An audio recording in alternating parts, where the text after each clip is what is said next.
Bonsoir à tous, ladies and gentlemen. On va débuter la séance. Merci de vous être déplacés en si grand nombre ce soir à notre séance d'information sur notre future politique d'habitation.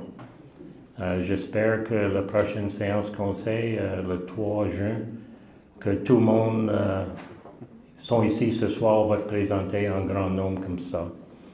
Votre participation à ce genre de soirée est importante. Tel que mentionné au cours des derniers mois, les élus veulent entreprendre la mise à jour de plans urbanistes ainsi que les règlements qu'il contient. La dernière mise à jour de ce plan a été effectuée en 2013. On vous propose ce soir une première étape avec la présentation d'une politique d'habitation. En 2022, nous nous sommes associés à l'urbaniste et consultant externe, M. Jean-François Vachon, pour qu'il mette sur pied une telle politique. Afin d'assurer qu'on répond bien à vos besoins et à vos préoccupations, nous désirons vous exposer cette politique et récolter vos commentaires et observations. Comme on est nombreux, il faut garder un certain décorum pour assurer un bon déroulement de la soirée. Dans un esprit de collaboration, je vous demanderai de faire preuve de respect lors de vos interventions. S'il vous plaît, réservez vos questions en lien avec des dossiers personnels pour d'autres circonstances. Good evening, everybody. Now for the easy part. Thank you for coming in such large numbers this evening to our information session on our housing policy. Your participation in this type of meeting is very important.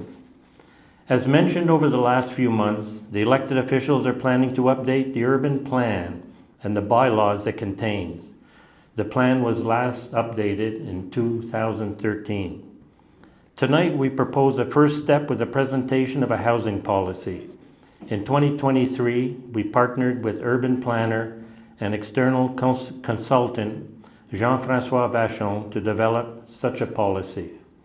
To ensure that your needs and concerns are properly addressed, we'd like to present this policy to you and gather your comments and observations. Since there are so many of us here tonight, we need to maintain a certain decorum to ensure that the evening runs smoothly.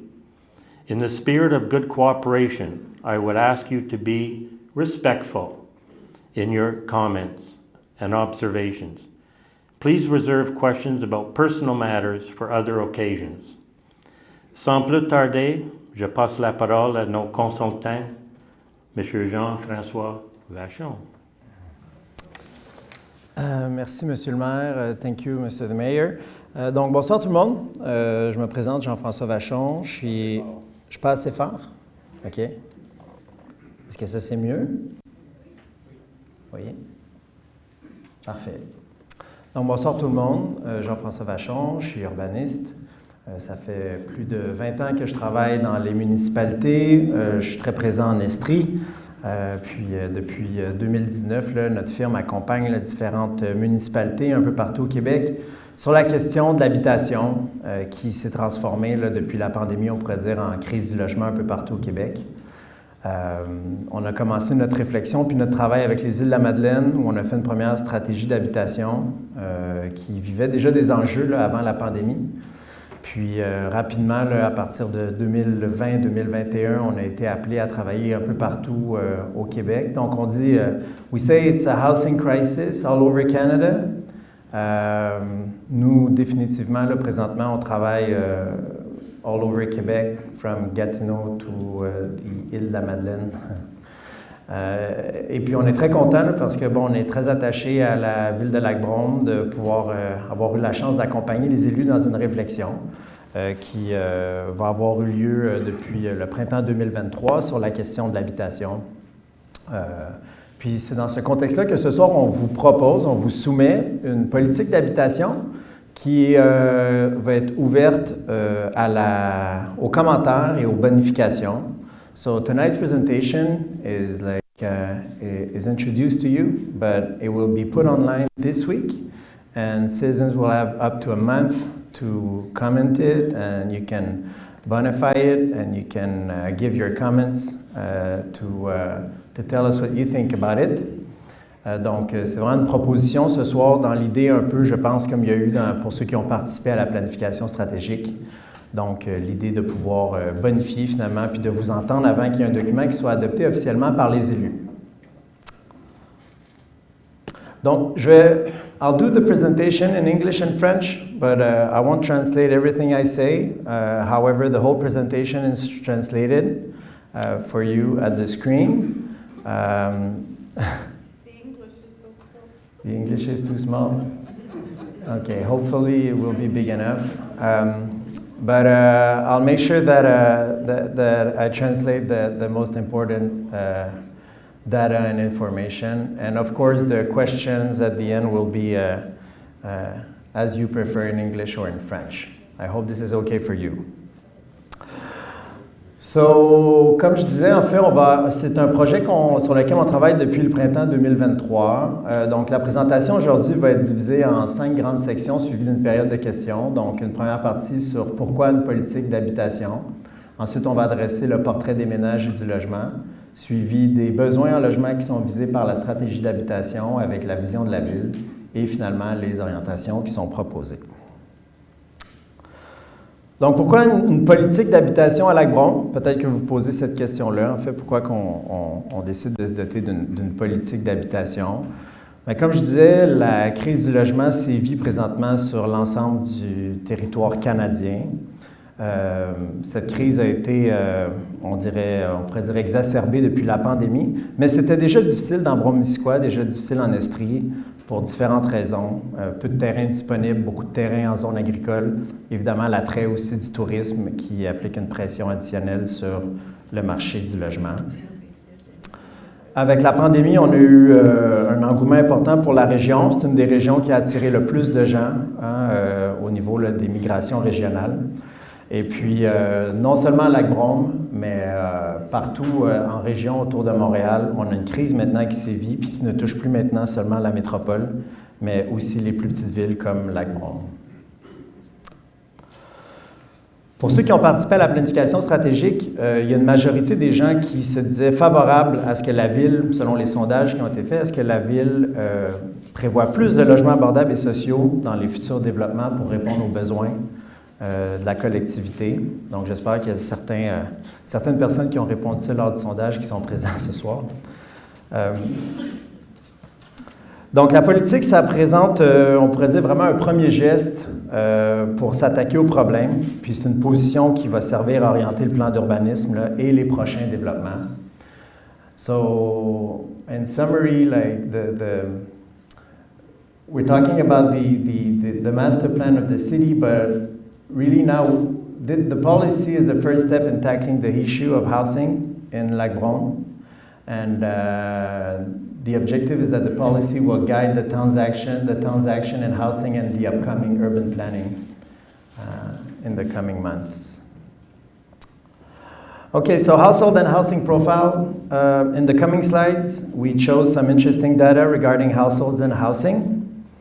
Most of these data come from Statistics Canada and the Quebec Institute of Statistics, l'ISQ, as well as the Canada Mortgage and Housing Corporation, aussi connu sur la SCHL.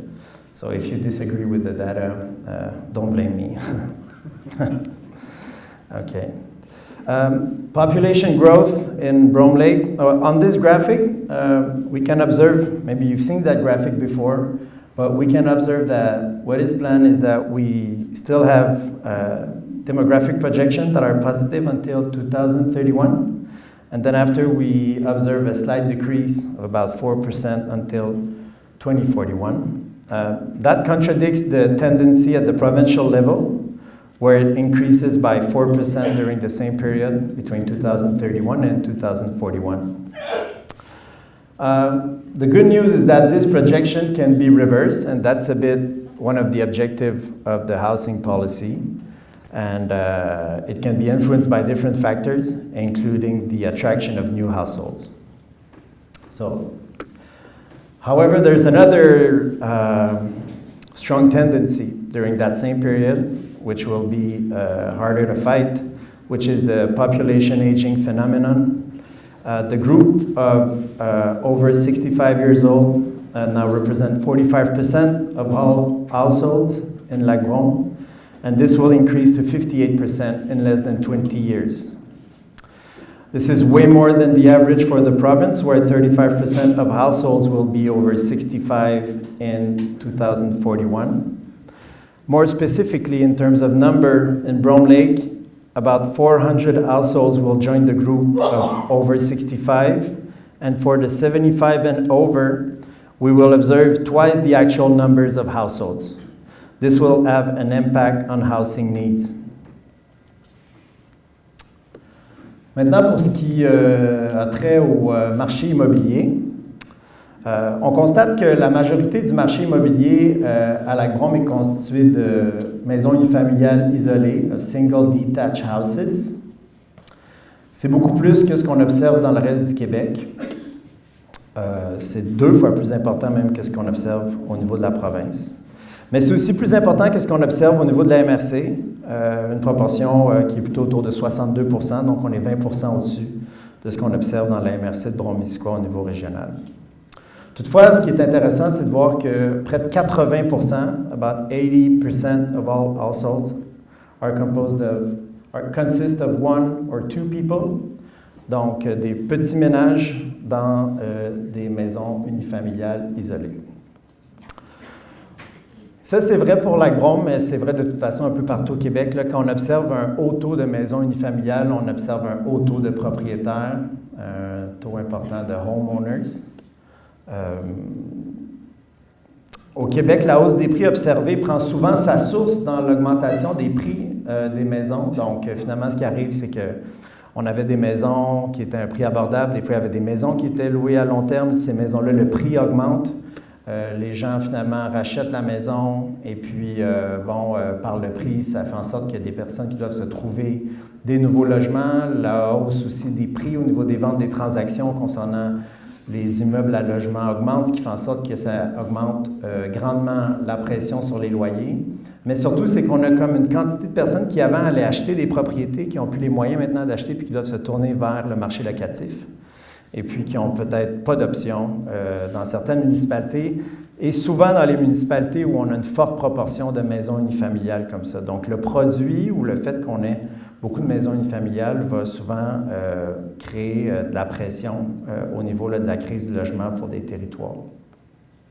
À Lac-Brome, comme on peut voir, les maisons se vendent autour de 600 000 $ en 2023. Un prix qui a presque doublé du prix médian de 2019, établi à 330 000. Pour ce qui est du marché locatif, on a fait un suivi en 2023 de tout ce qui était des logements à louer sur les plateformes web. On a fait un suivi de la vitesse d'écoulement.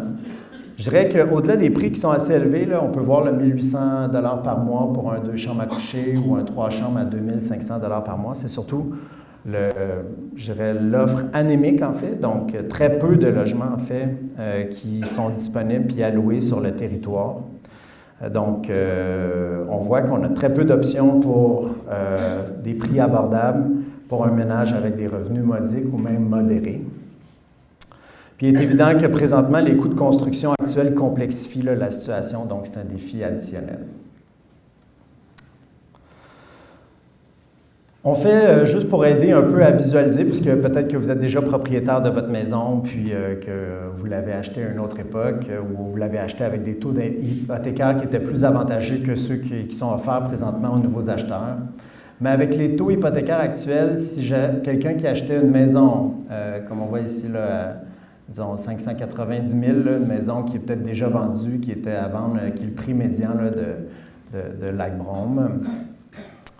Les mensualités avec les taux hypothécaires et les autres frais tournent autour de 3 400 $ par mois. Selon les proportions qui sont suggérées au niveau de la SCHL, qui sont 30% des revenus bruts, il faudrait un ménage avoir au moins 145 000 $ par année pour pouvoir rester dans un taux qu'on peut qualifier d'abordable pour un tel achat. Peut-être que vous trouvez que ce n'est pas élevé, mais c'est juste pour vous dire au niveau de l'ensemble de la MRC, il y a seulement 14 % des ménages qui peuvent se permettre cet achat. Donc, si on veut attirer, par exemple, des gens qui habitent déjà dans la MRC ou attirer des jeunes qui veulent revenir dans la région, c'est très peu de ménages qui ont les moyens de se payer ce prix. Pour la construction résidentielle à Lac-Brome, la moyenne historique à Lac-Brome de la construction, c'est environ 30 à 40 unités par année. Comme ailleurs au Québec, on a eu des années records en 2021 et 2022, donc post-pandémie. On a eu vraiment des records de construction partout dans la province. Donc, on est allé jusqu'à 100 logements par année pendant cette période-là, avec une proportion d'environ 70 % maisons unifamiliales, 30 % pour des logements ou des appartements.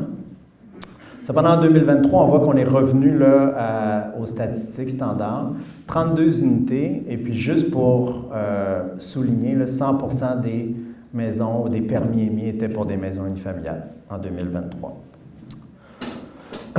Donc, on comprend que ça ne contribue aucunement ça, aux besoins, disons, des locataires ou des gens qui ont besoin d'un logement ou qui n'ont pas les moyens, finalement, d'acheter une maison neuve. Donc, en résumé, il y a très peu d'options disponibles pour un ménage avec un revenu annuel brut inférieur à 100 000 $. On a fait un petit exemple juste pour se permettre de visualiser qu'est-ce que ça peut être un ménage présentement à Lac-Brome qui déciderait de choisir la ville. On a regardé 2 postes qui étaient affichés cette année dans la région. Donc, un poste, par exemple, de conseiller aux ventes chez Fenplast, environ un salaire qui était de 50 000 $. Puis un électricien chez KDC One avec un salaire aussi de 50 000 $. Donc, ce couple-là, finalement, un revenu de 100 000 $. Donc, pour ce couple, on comprend que c'est quasi impossible de pouvoir acheter. Puis les possibilités de location sont rares, sinon inexistantes s'ils ont 2 enfants. Puis, bien, imaginez si c'est seulement une des 2 personnes qui a la charge de ses enfants, c'est vraiment impossible de pouvoir acheter. Donc, c'est un peu ça, je pense, je dirais, la notion de crise de logement. Peut-être que vous ne sentez pas que ça touche Lac-Brome, mais c'est plutôt une crise d'options, hein, une crise d'options en logement. Donc, en fonction de besoins qui peuvent évoluer, en fonction de gens qui peuvent se retrouver dans des situations où ils aimeraient pouvoir rester à Lac-Brome, où leurs enfants sont à Lac-Brome, qui vont à l'école à Saint-Édouard, et puis que pour différentes raisons se retrouvent seuls, par exemple, dans leur ménage, et puis qu'il n'y a pas d'option pour eux pour pouvoir louer. Tout de même, dans les intrants puis dans les considérations qui ont été exprimées par l'ensemble du conseil municipal, puis je pense que c'est quelque chose d'important pour la communauté de Lac-Brome, la conservation des milieux naturels est très importante. Donc, la protection du lac, protection des forêts, des milieux humides, des terrains à haute valeur écologique, mais aussi du caractère historique de la ville, sont des éléments à prendre en considération, même si on a des besoins en matière de logement. Donc, ça implique des interventions soucieuses de la part de la ville. Donc, ce n'est pas une politique d'habitation qui vise seulement à augmenter le nombre de logements, mais surtout, je dirais aussi à l'encadrer pour faire en sorte qu'il soit plus intéressant. Therefore, for the key findings of that section, so housing in Brome Lake is both unaffordable and lacks diversity. The upcoming demographic changes are shaping the population's housing need. Housing starts or housing permits are declining, and new construction do not diversify the supply. As I showed with the data last year, permits were only for single detached houses. And ultimately, the town aims to regulate future development to preserve Brome Lake's bucolic character, something that is very important for the actual council. OK. Maintenant, dans la prochaine section, on va attaquer la partie, je dirais, la plus importante là, de la politique qui est en lien avec les besoins en logement puis les cibles qui ont été définies. Donc, toutes les données analysées puis les tendances projetées là, nous ont permis d'identifier des clientèles avec des besoins plus criants que le marché actuel n'arrive pas à combler. Donc, le but de la politique, je pense que c'est vraiment d'être en mesure d'informer les investisseurs de ces besoins-là, mais aussi d'inciter la Ville à prendre des actions, donc de prendre des engagements pour faciliter la création de logements qui répondent aux besoins des clientèles prioritaires. C'est quelque chose que les villes ont peu fait dans le passé, en fait pas du tout. On s'est toujours plutôt intéressé au nombre de permis qu'on émettait par année et non pas si ces permis-là répondaient aux besoins de clientèle prioritaire. Donc, c'est selon nous quelque chose qui a contribué à la crise du logement actuelle. Puis, on n'est pas les seuls à penser ça. Il y a plusieurs études qui démontrent ça. Donc, 2 clientèles prioritaires visées par la politique. Donc, évidemment, après les données qu'on vous a démontrées, les aînés de 65 ans et plus qui voient leurs besoins en logement évoluer, puis les jeunes ménages de 25 à 45 ans qui souhaitent s'installer et travailler à Lac-Brome. So we have 2 priority target groups for the housing policy. Seniors over 65 whose housing needs are changing, and young households aged between 25 and 45 wishing to settle and work in Brome Lake. Maybe you believe that 45 is not that old, but it's true that now in the current housing market, there are many families that are first owners about 40 and plus, which is very different than maybe back in the 70s or in the 80s or even in the 90s. Donc, premièrement, concernant les aînés, comme indiqué plus tôt, la plus forte croissance dans la ville est prévue chez les aînés. Les études démontrent que ces ménages souhaitent rester dans leur milieu de vie le plus longtemps possible. Or, pour cela, il faut des options en logement qui répondent à leurs besoins, des besoins qui vont évoluer selon leur situation financière ou leur santé. On pense clairement et fortement qu'il faut plus d'options sur le marché pour les aînés à Lac-Brome pour leur permettre de rester dans la ville, dans leur ville, avec leur communauté, avec leurs amis, des options de qualité qui vont leur permettre d'avoir une belle vieillesse. Pour ce qui est des jeunes ménages, on ne se le cachera pas, présentement, les statistiques démontrent ou prévoient finalement une baisse des ménages à Lac-Brome. Donc, on pourrait juste dire qu'on ne va rien faire par rapport à ça, puis qu'on ne va pas tenter d'en réattirer sur notre territoire. Or, nous, on pense que c'est une tendance qui est réversible, puisque la MRC, les statistiques prévoient qu'elle va accueillir au moins 500 nouveaux ménages entre 25 et 45 ans, puis dans l'Estrie, c'est près de 2500 nouveaux ménages. Fait que pour les attirer, la Ville doit être en mesure de répondre à leurs besoins, notamment avec des logements plus abordables. Donc, c'est un défi pour les prochaines années. Donc, c'est là qu'on arrive à tenter de doter la Ville d'une cible pour la création de logements. Et puis, on propose une cible pas générale, seulement pour la construction d'unités, mais une cible pour les clientèles prioritaires, donc les aînés, puis les jeunes ménages. Donc, l'idée ici, c'est de permettre à la Ville d'encourager la diversification de l'offre. On l'a vu actuellement, c'est principalement de l'unifamilial pour propriétaires. Puis aussi d'avoir un indicateur de suivi par la suite pour être capable de suivre ce qu'elle fait. Pour arriver à faire ça, ben, on n'avait pas mêlé une option. On a pu utiliser un document de la SCHL qui, en 2022, a publié un rapport choc qui indique que le Canada devait ajouter 3,5 millions de nouveaux logements pour rétablir l'abordabilité au pays. Vous avez peut-être entendu parler, vous avez peut-être vu ce rapport-là. On en parle beaucoup dans l'actualité depuis la dernière année. Pour le Québec, ça représente entre 140 et 180 000 unités entre 2022 et 2030, ce qui est très difficile de penser qu'on va réussir à l'atteindre. Pour Lac-Brome, ça représente plutôt entre 80 à 100 logements par année, ce qui est plus réaliste considérant que c'est des cibles qu'on a déjà atteintes en 2021 et 2022. Toutefois, puisque nous, ce qui nous intéresse, ce n'est pas toutes les constructions, ce n'est pas la question des chalets ou des propriétés individuelles, mais vraiment plus le logement pour les cibles prioritaires. On propose une cible qui correspond davantage à la moyenne de construction de Lac-Brome, puis on propose également, au lieu d'aller jusqu'à 2030, de faire 2025-2035. C'est dans ce contexte-là qu'on propose la cible suivante. Je le dis bien, c'est une proposition. Ce n'est pas quelque chose que le Conseil a adopté publiquement. C'est une proposition pour vous permettre de réagir à cette idée-là. So this is a proposed target. As I said before, this is not adopted tonight. It's just a proposal, so you can comment it if you can give your opinion about it in the coming month. So the council is not adopting this tonight, but here's what we propose. Donc, afin de prendre en compte le rythme de croissance estimée de la population, Lac-Brome s'engage à créer 300 nouveaux logements qui répondent aux besoins diversifiés des clientèles prioritaires d'ici 2035. Donc, c'est 30 logements par année. Ce n'est pas un chiffre, c'est pas un très grand chiffre, mais c'est mieux que zéro. So, in order to take into account the estimated population growth rate, Brome Lake commits to creating 300 new housing units that meet the diverse needs of priority clienteles by 2035. Excuse me, the housing Yeah. units you're talking about, are they apartments or only houses? Because that average there is averaging about 100 houses per year every 5 years from what you just showed us. What about apartments? Yeah, I'm gonna finish and then we'll take questions at the end, okay? Thank you.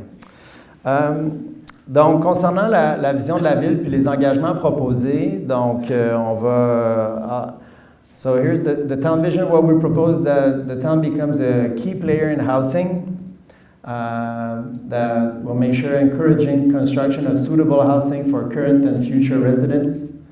However, make sure that all this is done while protecting its natural environment and the quality of built environment, and also stimulating innovation and creativity and housing with different approach that can involve NGOs and different way to build housing. There are 3 proposed guidelines to realize this vision. First, diversify the housing supply in the area to meet the needs of senior and young households.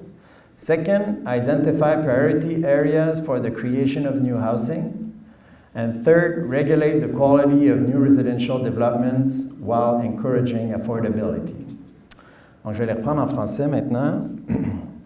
Donc, la première orientation qui vise à diversifier l'offre de logements sur le territoire afin de répondre aux besoins des aînés et des jeunes ménages. Le premier objectif de cette orientation-là, c'est de favoriser la création d'une mixité de produits résidentiels, dont des unités d'habitation accessoires. Donc, justement, par rapport à la question de ne pas juste avoir des maisons unifamiliales, donc de trouver des façons de pouvoir avoir de la densification. On voit des exemples ici de... en passant, ça s'est présentement permis sur l'ensemble du territoire du Québec. Là, le gouvernement du Québec, cette année, a obligé les villes à le permettre en périmètre urbain. Donc, l'idée, c'est que la ville se dote d'un règlement pour pouvoir les encadrer, en fait. Donc, ça existe déjà, hein, à Lac-Brome, il y a des terrains qui peuvent avoir des maisons pavillons comme ça. Donc, l'idée, c'est de pouvoir avoir des dwelling units comme ça qui contribuent au parc locatif. La ville de Baie-Saint-Paul, hein, qui est une ville de tourisme, là, permet justement par sa crise du logement ce type de construction-là sur son territoire pour le logement permanent. Le deuxième objectif, c'est de réussir à attirer les jeunes familles à Lac-Brome, notamment à l'aide d'incitatifs municipaux. Par exemple, depuis cette année, les villes ont le pouvoir d'étaler les droits de mutation pour les premiers acheteurs, donc la fameuse taxe de bienvenue. Puis le dernier point, c'est d'assurer le maintien des aînés par la construction de logements plus petits et proches des services, donc d'être capable d'offrir finalement d'autres types de produits selon l'évolution des besoins. Puis, bien, c'est possible d'accorder de l'aide pour les coops de solidarité des aînés, par exemple, qui sont des nouveaux mouvements développés par les OBNL pour offrir du logement pour les aînés. La deuxième orientation, c'est d'identifier les zones prioritaires pour la création de nouveaux logements. Donc, le premier point qui est d'orienter le développement résidentiel vers les terrains prioritaires et les intégrer au nouveau plan d'urbanisme. Donc, c'est un travail qui est à faire au cours des prochains mois. Si vous avez la question à savoir où est-ce que ces 300 logements-là vont être, c'est exactement ça le but. En fait, c'est aujourd'hui se poser la question de qu'est-ce qu'on veut comme clientèle, qu'est-ce qu'on veut comme nombre d'unités, puis après, le défi, c'est de le mettre sur des terrains. Il y a un travail qui doit être fait avec la MRC qui revoit aussi son schéma d'aménagement. Donc, ce travail-là va être fait au cours des prochains mois en collaboration avec la MRC. Puis le deuxième point, bien, c'est un peu comme, vous avez vu, là, au fédéral, on a commencé à libérer des terrains pour construire de l'habitation. Donc, tout le monde essaie de se motiver à essayer de le faire. Donc, au niveau municipal, on encourage beaucoup les villes à faire des projets sur les terrains municipaux. ce qui peut permettre des approches plus créatives par rapport au terrain, des approches différentes sur comment développer sur les terrains municipaux. Donc, notamment un terrain qui a été identifié dans le cadre de la politique là, sur le terrain sur la rue Kennedy. Les villes peuvent faire des appels de projets sur ces terrains-là avec des conditions au niveau de l'encadrement architectural pour être sûr que ça s'intègre bien dans le milieu, aussi avec des critères concernant les clientèles qui sont visées. Récemment, là, la ville de Granby a fait un appel à tous comme ça pour son ancienne piscine Minor. Vous avez peut-être vu passer ça dans l'actualité, là, ce qui a résulté là, dans l'approbation d'un projet là, de logement abordable. La dernière orientation comprend deux objectifs. Donc, assurer la qualité des projets par l'entremise des règlements d'urbanisme. D'ailleurs, pour ceux qui étaient à la dernière séance du conseil municipal, le conseil a déjà adopté un projet qui vise à modifier son règlement qui encadre l'architecture, qui s'appelle le règlement sur les PIA, pour mettre en place un contrôle architectural des 3 logements et plus. Donc maintenant, à Lac-Brome, tout projet de 3 logements et plus va devoir être approuvé par le conseil municipal puis passer devant le CCU. Puis, l'autre point, c'est de bonifier l'abordabilité du parc immobilier, notamment celle des 300 nouveaux logements que la Ville souhaite créer. Donc, depuis 2023, c'est tout nouveau, en fait, puis je pense que ça explique beaucoup pourquoi il y a eu un pas de recul. Il y a de nouveaux contenus obligatoires au niveau du plan d'urbanisme. Il y a des nouveaux pouvoirs qui sont donnés aux villes. C'était une très bonne année pour réfléchir au niveau des clientèles, mais c'était une année qui était importante pour plutôt voir comment on peut utiliser ces nouveaux pouvoirs-là. Donc, le gouvernement a donné beaucoup de nouveaux pouvoirs aux villes, leur permettant d'exiger ou d'aider les projets de logements abordables. La ville de Magog, par exemple, en 2023, là, vient d'adopter un programme d'aide pour le logement abordable après l'adoption de sa politique d'habitation qu'ils ont adoptée tout récemment. Donc, Lac-Brome est dans le vent, comme on pourrait dire. Donc, les prochaines étapes, the next steps, donc, receive feedback from citizens and stakeholders on the policy before June 15, 2024. The communications told me that this should be open this week. By the end of the week, tonight's presentation will be online, and you'll have the opportunity to give your feedback online. So please share about your ideas and what you think about the document. C'est ça, jusqu'au 15 juin, là, vous avez la possibilité là, de faire des commentaires sur la politique. And then the council intends to adopt a revised version of the policy based on the feedback received. Donc, une version ajustée de la politique selon les commentaires retenus sera ultérieurement adoptée par les élus. Some elements of the regulation might also be adjusted in the coming months and coming year, even if the master plan is not completed, because to make sure that the housing policy can be put in place, and also that the environment and the architectural control can be better. Il y a des éléments de la réglementation d'urbanisme qui pourraient être adoptés à court terme. Donc, puis finalement, bien évidemment, là, incorporate or integrate the housing policy into the urban plan revision according to the schéma d'aménagement. Donc, la logique, en fait, c'est qu'on peut avancer le plan d'urbanisme, mais c'est mieux pour différentes raisons d'attendre un nouveau projet de schéma d'aménagement pour éviter d'avoir à refaire le travail par la suite.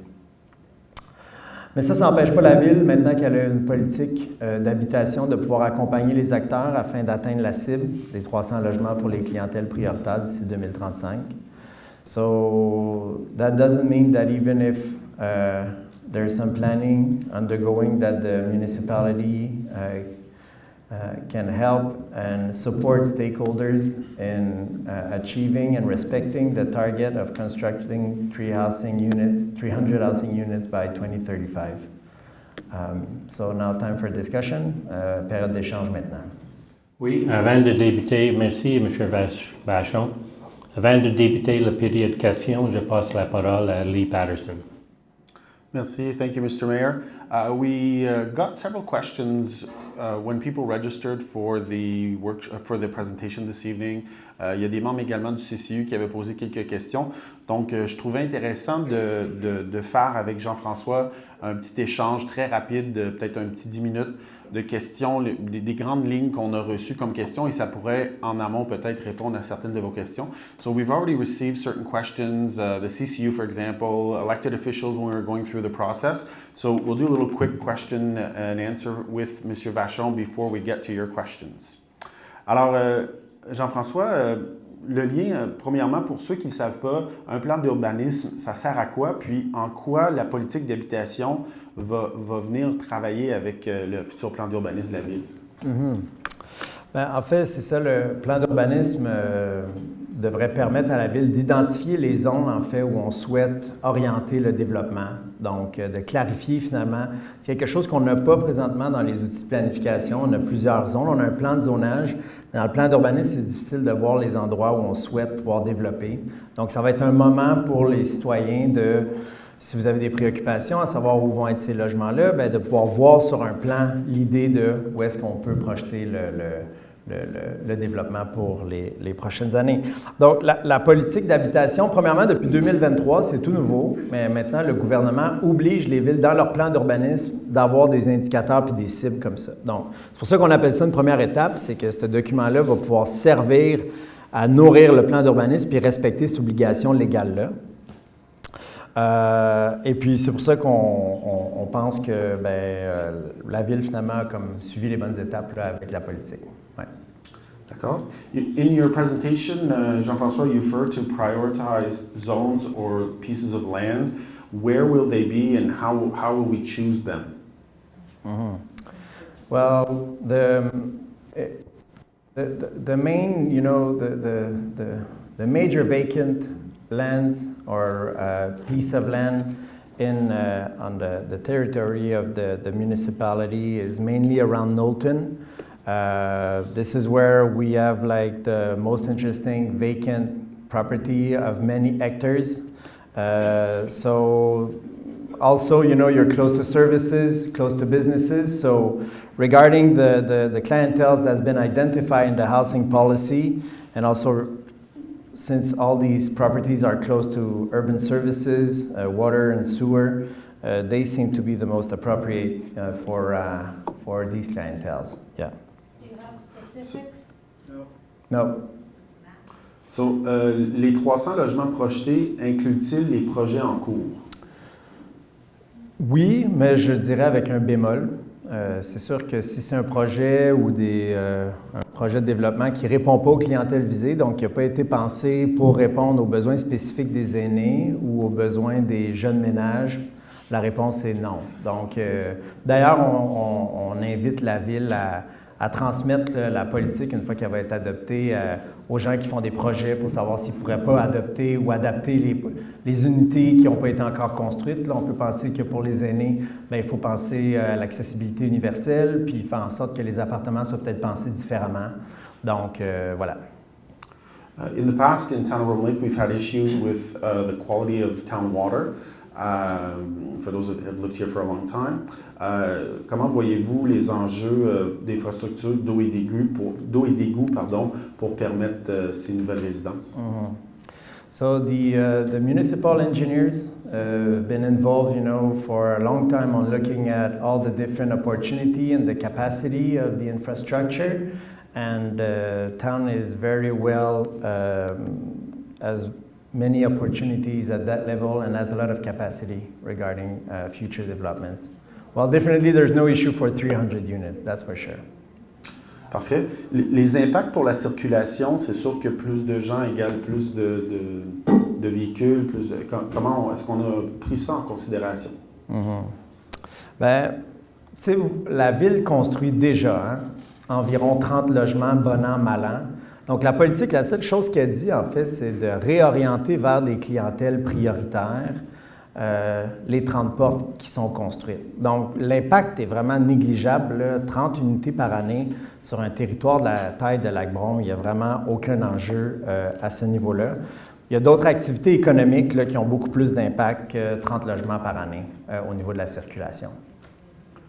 Et comment s'assurer que les projets respectent le look architectural désiré pour surtout le centre-ville ou le secteur Knowlton, par exemple? Ben, je peux comprendre que c'est une grande préoccupation. C'est une grande préoccupation des élus, mais une grande préoccupation de la part de la collectivité. Donc déjà, il y a la modification, comme j'expliquais, du PIA qui fait en sorte que tout projet de 3 logements et plus présentement va devoir être approuvé par le conseil municipal en passant devant le CCU avec une série de critères qui ont été bonifiés pour s'assurer de l'intégration au milieu. Mais la politique prévoit également une refonte plus globale de ce règlement-là pour analyser les projets. Je dirais que c'est l'outil d'encadrement principal, de toute façon, peu importe où au Québec, que ce soit une grande ville ou une petite ville qui est utilisée pour faire ce qu'on appelle du site review, donc de l'analyse de site. Some people may wonder why we would intervene in deciding what type of property we would want built. Why not let the market decide naturally what should be built? Yeah, well, we saw what the market's been doing in the past years, right? The market right now is creating more inequality in Quebec and the province. The market is constructing last year in a real housing crisis all over the province. We only had permits for single detached house for owners. So that's the problem with housing, you know. Like, you could think that if you increase the supply, it will get more affordable, but look at 2021, 2022 is where you had the most permits in the city, and this is where the price went up, you know? So this is why it has to be, we have to create housing differently, and we have to think about it differently, and be more creative to make sure that we were able to create and protect the affordability, and also to make sure that we offer different options for the two clienteles that's been identified in the housing policy. One last question, dernière question. Nous sommes une destination convoitée pour les résidences secondaires et les retraités. Les villes que nous entourent desservent mieux ces clientèles prioritaires. Pourquoi ne pas conserver notre propre ADN? Oui. On a plusieurs éléments de réponse là, à cette question-là. C'est sûr que, premièrement, il y a plusieurs retraités qui vont être contraints, malheureusement, à un certain stade, de quitter leur maison, puis il a été démontré que les personnes âgées préfèrent vieillir sur place. Or, je pense qu'on l'a démontré, mais peut-être vous le savez, on pense qu'il y a plusieurs personnes aînées qui restent dans leur maison présentement par faute d'options. Et puis, s'il y en a plusieurs qui quittent pour d'autres municipalités, donc on pense que s'il n'y a pas d'offre locative pour eux, malheureusement, on va devoir quitter Lac-Brome. Puis c'est ça un peu le but, je pense, de renverser avec la politique. Deuxièmement, on est là, on a des fois des préoccupations concernant les locataires. Naturellement, là, sans avoir rien fait, le nombre de locataires a augmenté de 18 % entre 2016 puis 2021. Nous, on pense que c'est une tendance qui est sous-représentée s'il y avait des offres intéressantes sur le marché. Pour les jeunes ménages, on l'a démontré, je pense, il n'y a pas d'option présentement pour être en mesure de faire l'acquisition d'une propriété au prix de vente actuel, ce qui contribue par la suite à accentuer le vieillissement de la population. Puis pour les autres municipalités, malheureusement, c'est ça, vu que la crise a sévi des Îles-de-la-Madeleine à Gatineau, leur taux d'inoccupation à ces villes-là sont déjà très, très, très, très bas, donc ils sont catastrophiques même, on pourrait dire. Donc, il y a une pression là, sur le logement locatif partout au Québec. Je pense que le message un peu qu'on reçoit des gouvernements, en fait, c'est que chaque ville qui a des terrains puis qui a de la capacité au niveau de ses infrastructures doit faire sa part pour résoudre la crise du logement qui sévit actuellement dans le Canada. Can you give us that a little bit in English? Yeah. Please? Yeah, sure.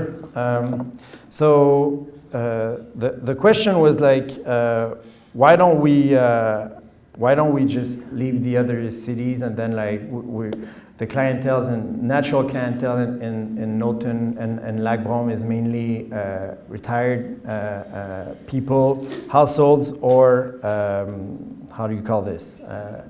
La villégiature. Secondary homes. Secondary homes, yeah. So we have different points about this, you know, like why do we need to tackle the problem? And the first one is, as we showed, you know, that retired people, some of them will have to leave their homes, unfortunately. And it's been demonstrated that, seniors prefer to age in their own community. Unfortunately, if there's no options for them, they will have to leave Lac-Brome. So this is why we think that the housing policy has to tackle that problem so we keep the community together. The other point that we mentioned is that the number of renters, we may be more or less comfortable with the idea of having people renting, but that's just a tendency all over the province and all over the country. Just in Lac-Brome, between 2016 and 2021, that increased by, I think I said 16% in French, but then the real number is 18%, yeah.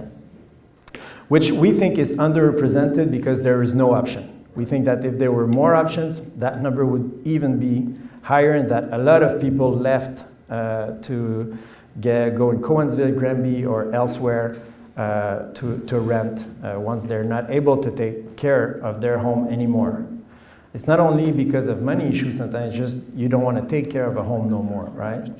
The other factor I think that is important is that for young households, it's very difficult with the numbers that we show to think that a young household, let's say you want to move to Knowlton or you want to move to Lac-Brome, and you're from another city and you want to live the dream, you have a new job. I don't think a lot of people have the gut to buy a house for $600,000 without completing their 6-month probation period, right? So this is why we need these types of options, because this is a way that we can welcome these people who want to come and contribute to the community. And finally, to think that the other municipalities, the surrounding municipalities, can do better than us with like rentals and apartments and things like that. The problem that we have right now is that these communities, they have no availabilities right now. The numbers are catastrophic all over the province, and this put a lot of pressure right now on the rental market. So that's why we believe that what we're hearing, the pressure that we receive from the upper government is that any municipality who has the chance to have vacant properties and capacity of their services, because you know that there are many municipalities right now in Quebec that don't have any more capacity to build housing, So we believe that any municipality that has vacant property and service capacity has the responsibility to contribute to try to alleviate the housing crisis. So that's pretty much like, yeah. Merci, M. Patterson puis M. Vachon pour les échanges.